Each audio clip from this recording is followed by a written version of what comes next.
Update. We've got an update for you on the Carnival panorama on the show today that includes cancellations for several weeks of cruises. We're also sharing news of a favorite Carnival cruise director who's decided his time and his days spent as cruise director are done. What's next for this cruise director? We will share that with you on the show today. We will also share a bizarre story coming from Virgin Voyages as they share news with passengers on board one ship to grab their life jackets and head to muster stations. This was an accident that took place, but you can imagine passengers, some of them on board, freaked out. We will share what happened on board that cruise ship. We all need some time in the islands. Let's go there now on Island Time.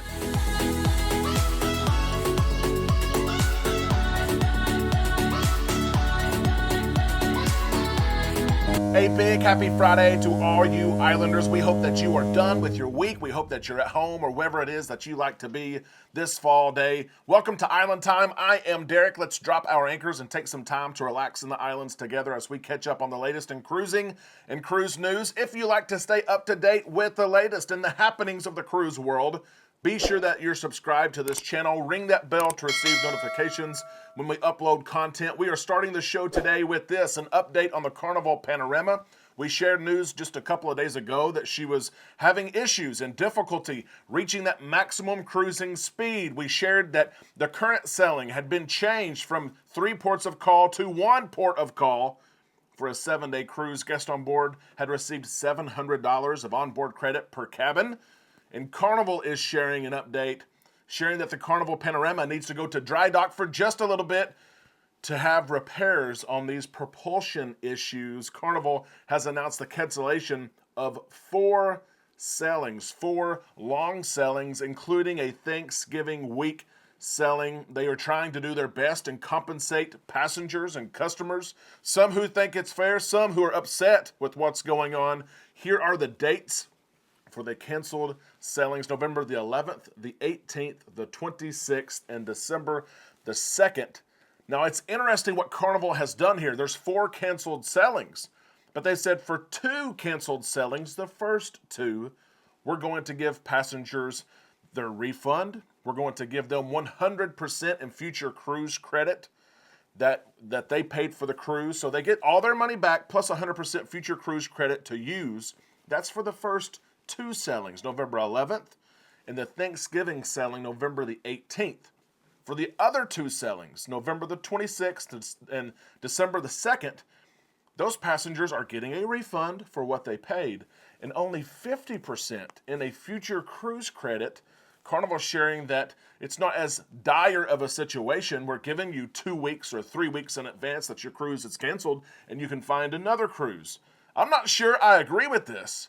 100% future cruise credit for the first 2 sailings and only 50 for the next 2. I think Carnival probably should have kept it even across the board and said, we can't accommodate you. Our ship, just as vehicles and motorcycles and 4-wheelers, they break down time to time. They need maintenance from time to time. We're not upset at that. Those things happen. But Carnival could have said, it's our fault. Here's your refund. Here's 100% future cruise credit. I think that would have been fair. Let us know your thoughts in the comments section below as we move into this story right here. We did not see this coming.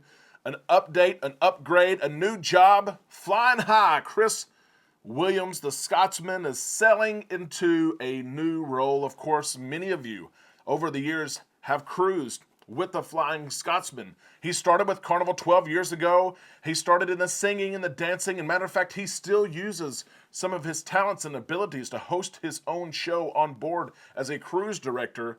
Scotsman has been a favorite cruise director among Islanders for several years. He received a promotion. He is not going to be a cruise director any longer, starting the week of November the 13th. This is happening very quick. Instead, now, Chris Williams he will join a team of the team that Donkey and Mike Pack has as a fleet-wide cruise director. You may be wondering, what is a fleet-wide cruise director? This is a promotion, and it gives the Flying Scotsman this opportunity to travel from ship to ship and invest and train and advise and mentor younger cruise directors. It's needed across the industry. And if you think about this, Mike Pack was the first one to receive this role. Donkey was moved into this role within the last year, and now Chris Williams. So three of Carnival, what used to be the favorite cruise directors, are now traveling around the fleet. They are mentoring. You can follow Mike Pack in particular and his updates and his journey, what cruise that he's on. But they're going around Carnival's 27 ships. Think about that, 27 ships with the Carnival Firenze, which is going to join the fleet next year. 27 ships and even more cruise directors, because we know that cruise directors take breaks like all of us. So there might be 30, 35 cruise directors in the cruise director family that need that guidance and training and support. Chris Williams is going to join that team in developing the next set of cruise directors. Have you cruised with Chris Williams before?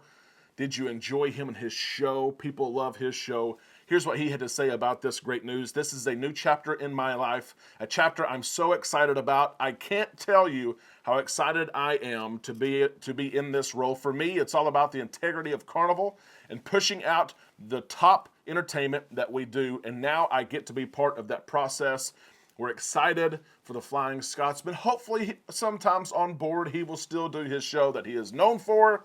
But we're excited, and this just shows Carnival's commitment to trying to train and mentor and develop cruise directors that will continue to have positive impacts on our cruises for years to come. Kudos, share your congratulations and your fond memories of cruising with the Flying Scotsman below. Let's talk about this cruise news story right here. This one you don't hear about very often. Virgin Voyage's Valiant Lady. She's on a transatlantic cruise, and she had an incident, I should say, on board. Listen to this. The ship, all of a sudden, without warning, gave an announcement on the TV, gave an announcement on the app for everyone on board to get their life jackets and to report to their muster stations. Could you imagine being in your cabin relaxing and you see on TV that the report is you need to go? You need to get your life jacket. You need to go. On the TVs, it said, act now. That's what the message said. Go to your cabin and collect your life jacket, warm clothing, essential medication, and proceed to your muster station. If your cabin is inaccessible, go directly to your muster station. The message was also shared on those who use the app. It read, an incident has been reported. We will be providing updates over the public address system. Please listen carefully for important safety information. You can imagine the pandemonium that took place after people saw this message. They're asking each other, do you know what happened? What's going on? They did not hear anything over the public address system for almost 15 minutes. Nothing was said for about 15 minutes. Finally, of course, after 15 minutes, crew members came on and said, hey, this is false. This is not right. This did not mean to happen. This was actually part of a crew training exercise. Please go on, do what you were doing. But you can imagine the passengers on board who were asking each other, do we actually need to do this? They were asking probably crew members, have you heard about this? It was an accident that took place. There were some people, though, who said, I was never worried, because some people listen for the general alert universal sound that tells all of us there's an emergency on board. Let's see if you Islanders pay attention whenever we have our safety briefing, no matter the cruise line you sail on. It's the same universal sound. What is it? That's right, it is 7 short blasts followed by 1 long blast. If you pay attention, you know that 7 short blasts followed by 1 long blast. That never took place, so some guest on board knew something's not adding up here. This isn't right. Could you imagine being on the ship and this taking place? What would have been your reaction? Share that in the comment section below as we share this last story. Port Canaveral setting records. Records are made to be broken. That's what they say, right? Port Canaveral announcing it's their best year ever. 13 cruise ships, 906 sailings from the port has led to 6.8 million cruise passengers cruising from Port Canaveral. They're excited about that. It's a huge number, and the port says that's not all. We have all kinds of things planned for 2024 and 2025. They didn't share many of those details. We'll see what they are. They also shared that they expect to see 7.3 million passengers next year, thanks to some of the largest cruise ships in the world sailing from Port Canaveral. That's what you get, right? Large cruise ships are there. They fit more passengers. We know cruises are being booked, and they are cruising at full capacity. 7.3 million passengers. That's unbelievable. That's more than double the amount of people that live in the state that I live in. It is crazy. Port Canaveral is one of our favorite ports of call. We enjoy going to Nassau before. We enjoy Cocoa Beach. Some people go to Disney for a couple of days. Have you cruised from Port Canaveral? Did you enjoy your experience? Share that in the comment section below. Islanders, that is the cruise news for today. It always goes by quick. As always, Amanda and I don't have too much to do this weekend. We have just a couple of things to do tomorrow. We will be working as time allows. If you're enjoying your fall day and you're looking to book your next cruise, manage your next cruise, let us know. Shoot us an email, travel@bookislandtime.com. We will see that email. We will do some research, work with you to plan and book that next cruise. We cannot wait to hear from you, both in email and via the comment section below. Be sure you join our Facebook page. That link is in the description of this video, and we'll see you this weekend right here on Island Time.